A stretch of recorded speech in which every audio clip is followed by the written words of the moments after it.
ప్రతి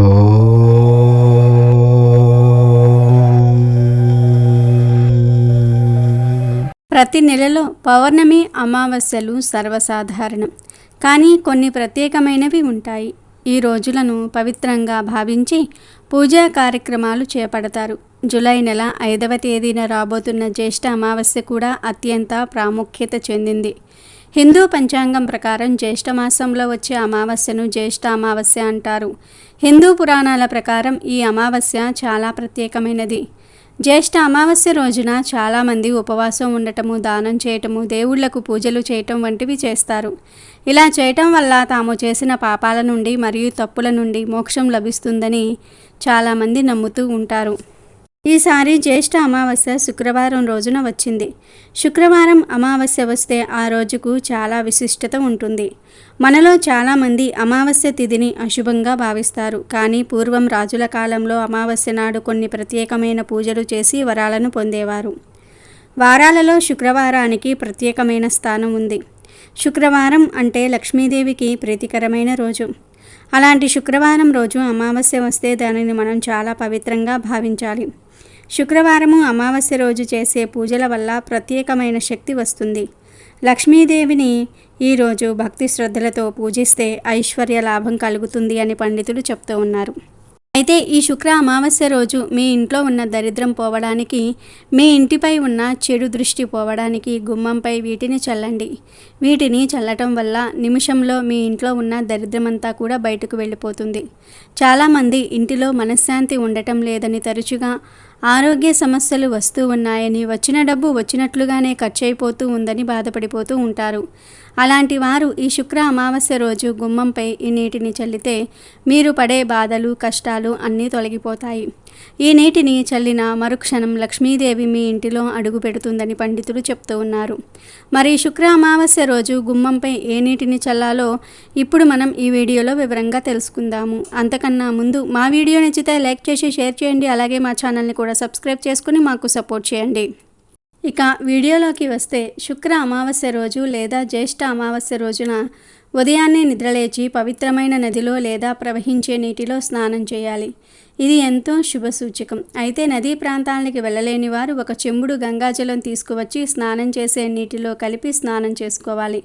ఈ రోజున సూర్యదేవునికి నీరు సమర్పించటం వల్ల, అనగా ఆర్జ్యం సమర్పించటం వల్ల మీకు మంచి ఫలితాలు వస్తాయి. అలాగే ఎర్రటి పువ్వులను ఒక రాగి చెంబులో వేసి అందులో అక్షింతలు వేసి సూర్యభగవానుడికి ఆర్జ్యం సమర్పించాలి. పైగా ఈ అమావాస్య నాడు పితృదేవతల కోసం ఉపవాసం ఉండాలి. అలాగే పేదలకు వారి పేరు మీద దాన ధర్మాలు చేయటం వల్ల పితృదేవతలు సంతోషిస్తారు.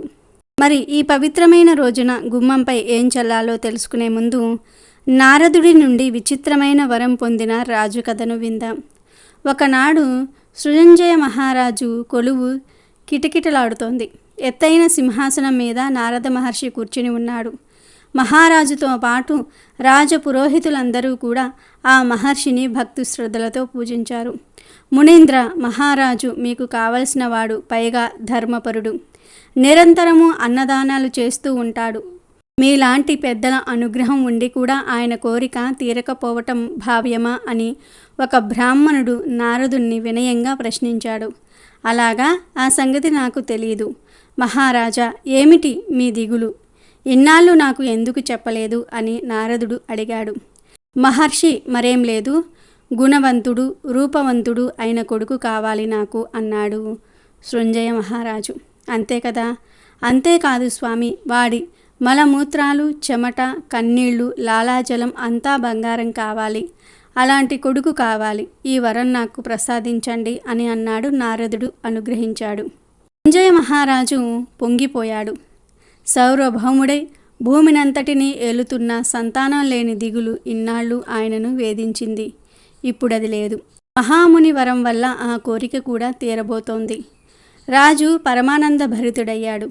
మహర్షి మాట ప్రకారం కొన్నాళ్లకు కొడుకు పుట్టాడు. వాడికి సువర్ణష్టివి అని సృంజయుడు పేరు పెట్టాడు. గారాభంగా వాణ్ణి పెంచుకున్నాడు. వాడి వల్ల లభించే బంగారంతో కోట వదులు పేట వరకు అన్ని వస్తువులు బంగారుమయం చేసి వైభవంగా ప్రకాశించాడు. అలా కొంతకాలం గడిచింది. ఒకరోజు కొందరు దొంగలు అంతఃపురంలో ప్రవేశించి ఆ కొడుకును అపహరించుకుపోయారు. దూరంగా ఒక అడవికి తీసుకువెళ్ళి అతని కడుపులో బంగారం ఉంటుందనుకుని వాడి పొట్ట చీల్చి చూశారు. మాంసము, ఎముకలు, నెత్తురు తప్పితే ఇంకేం కనిపించలేదు. బంగారం లేకపోయేసరికి ఆ శవాన్నక్కడే పారేసి వెళ్ళారు దొంగలు. తెల్లవారాక సృంజయుడు కొడుకు కోసం అంతఃపురమంతా కూడా వెతికించాడు.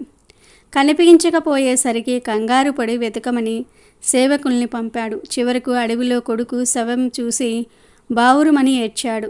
మృతదేహానికి అంత్యక్రియతలు జరిగాక కూడా వారిని తలుచుకుని కుమిలి కుమిలి రోధించసాగాడు. సరిగ్గా అదే సమయంలో మళ్ళీ నారదుల వారు వచ్చారు. మహారాజా, నువ్వు ఏడిస్తే మాత్రం చనిపోయిన నీ కొడుకు ప్రాణంతో తిరిగి వస్తాడా? కాలాన్ని తప్పించుకోవాలనుకోవటం అవివేకం. గుణవంతుడు, రూపసి అయిన కొడుకును కోరుకున్నావు, బాగానే ఉంది. అంతటితో ఆగక వాడేది ముట్టుకుంటే అది బంగారపు ముద్ద కావాలంటివి. మనిషికి ఆశ ఉండవచ్చు, కానీ పేరాశ ఉండకూడదు. ఉంటే ఇదిగో ఫలితం ఇలాగే ఉంటుంది అని ఓదారుస్తూనే రాజును మెత్తగా మందలించాడు. వైభవంగా రాజ్యాన్ని పాలించి దాన ధర్మాలు చేసి పుణ్యాత్ములుగా పేరు పొంది దేవతల ఆశీస్సులందుకొని కూడా చిరంజీవులు కాలేకపోయినా మరుత్త మహారాజు, అంగరాజు, శివచక్రవర్తులు చరిత్రలు వివరించాడు.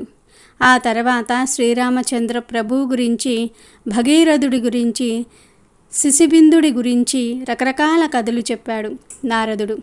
మునీంద్ర, నువ్వు చెప్పిన కథలన్నీ విన్నాక నా పుత్రశోకం తగ్గింది. నీ దయవల్ల నా మనసు నిర్మలమైంది అని సృంజయుడు నారదుడికి నమస్కరించాడు. నారదుడు సంతోషించి నీకేం వరం కావాలో అడుగు, ఇస్తాను అన్నాడు. దేవా, నువ్వు ప్రసన్నుడవయ్యావు, ఇంతకంటే కావాల్సిందేముంది నాకు అన్నాడు వినయంగా మహారాజు. సృంజయ, దొంగల మూర్ఖత్వానికి బలి అయిపోయిన నీ కొడుకును మళ్ళీ నీకు తెచ్చి ఇస్తాను, శోకం మానెయ్యి అన్నాడు నారదుడు. ఆ దీవెనతో సువర్ణ స్టీవి సజీవంగా చిరునవ్వు నవ్వుతూ కళ్ళెదుట కనిపించాడు. కొడుకును చూసి బ్రహ్మానందపడిపోయాడు సృంజయుడు. తర్వాత సువర్ణ స్టీవి వివాహం చేసుకుని సంతానవంతుడై భోగభాగ్యాలు అనుభవిస్తూ యాగాలు చేస్తూ దానాలు చేస్తూ చాలా కాలం సుఖంగా ఉన్నాడు.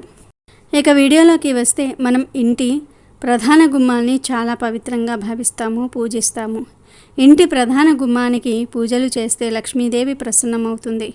మీరు ప్రతిరోజు గుమ్మానికి పసుపు రాసి బొట్లు పెట్టుకపోయినా పర్వాలేదు, కానీ మంగళ, శుక్రవారాలు, పండుగ రోజుల్లో, పౌర్ణమి, అమావాస్య తిథులు వచ్చినప్పుడు గుమ్మాన్ని శుభ్రంగా కడిగి పసుపు రాసి బొట్లు పెట్టి గుమ్మంపై ముగ్గు వేసి పువ్వులను ఉంచాలి. శుక్ర అమావాస్య రోజు కూడా ఈ విధంగా గుమ్మాన్ని అలంకరించుకోవాలి. శుక్ర అమావాస్య రోజు లక్ష్మీనారాయణుల ఫోటో లేదా లక్ష్మీదేవి ఫోటోను ఒక పీటపై వస్త్రం పరిచి పెట్టుకోవాలి. లక్ష్మీదేవిని రంగురంగుల పూలతో అలంకరించుకోవాలి.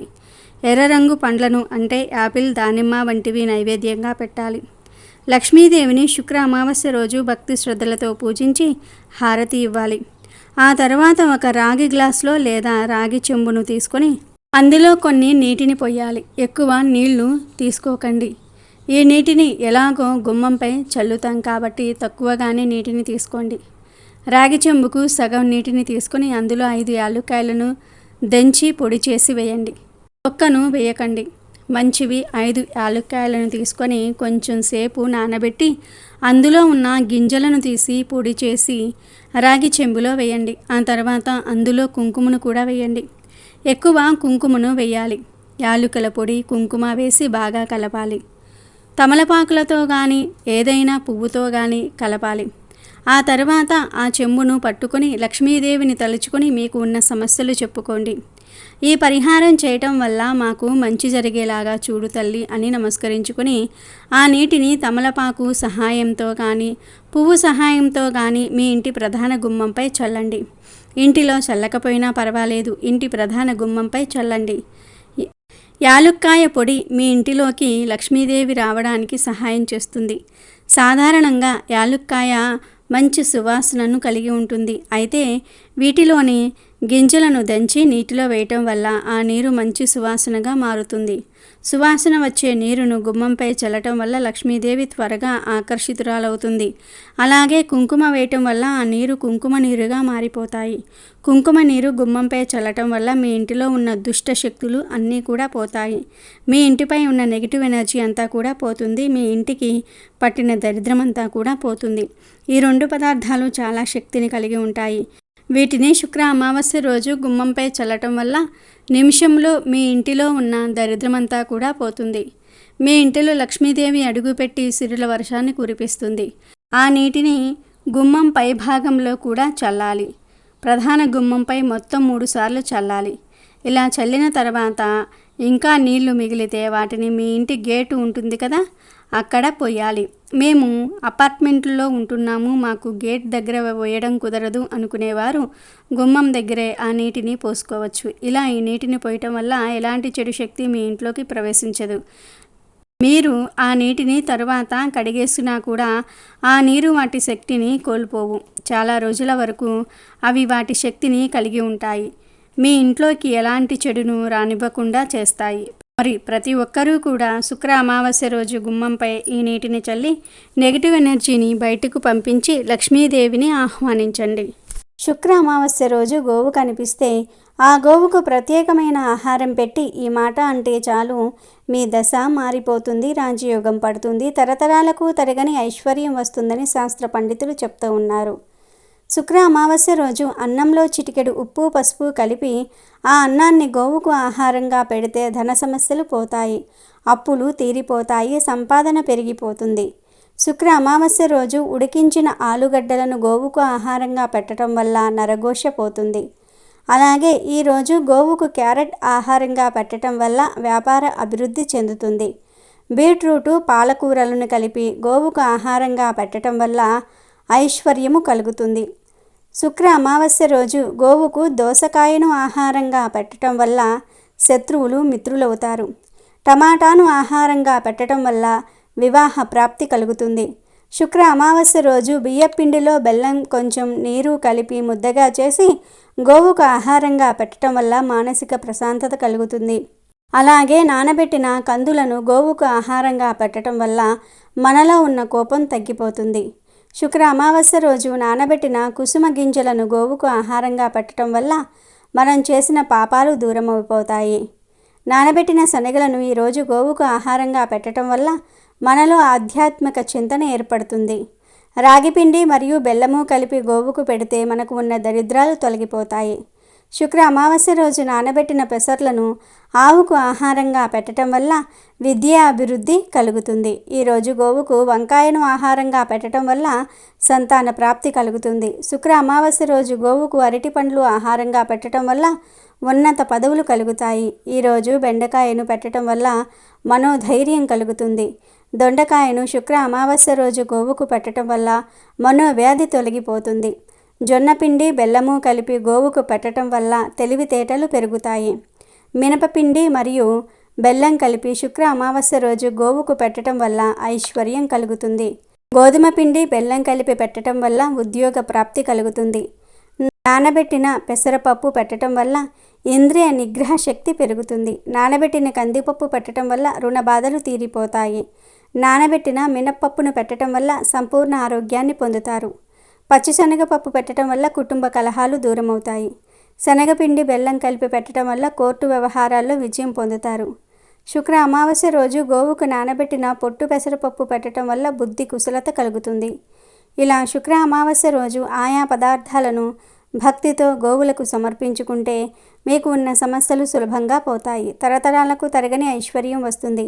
ఇలా మీరు గోవుకు ఆహారం పెట్టిన తర్వాత 3 సార్లు ఓం సురభియే నమః అనే మంత్రాన్ని పఠిస్తే సకల దేవతల అనుగ్రహం కలుగుతుంది. కష్టాలన్నీ కూడా పోతాయి.